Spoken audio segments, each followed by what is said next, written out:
In this video, I'm gonna teach you how to connect guitar to Xbox 360. It's a very easy process, so make sure to follow along. For you to connect the guitar to your Xbox 360, you will need to go over several steps depending on the specific model and compatibility of your guitar controller. So in this video, I'm going to talk about the most common types. So first, for wireless guitar controllers, open the battery compartment and make sure that you insert two AA batteries. Depending on the model that you have, you might need more or less, but the important thing is that they are sufficiently charged. So insert the batteries as needed.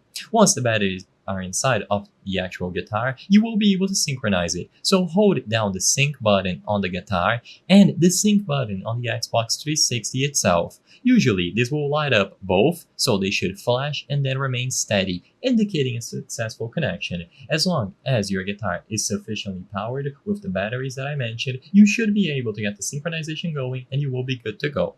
If you have a wired Guitar Hero controller, it's as simple as plugging the USB cable from the guitar controller into one of the available USB ports on your Xbox 360. The controller should be automatically recognized and ready to be used, so just plug it into any of the available ports.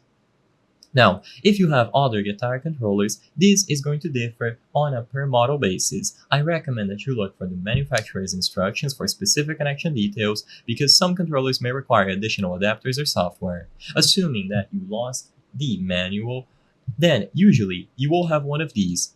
These receivers have to be plugged into the console, and after you turn on the guitar itself, they should connect to the receiver. So what you can try to do is connect one of these receivers or dongles into one of the available USB ports on the console and then go off from there. Besides this, they should work flawlessly. So try using all of the available USB ports, check the battery life and ensure compatibility, and you will be good to go.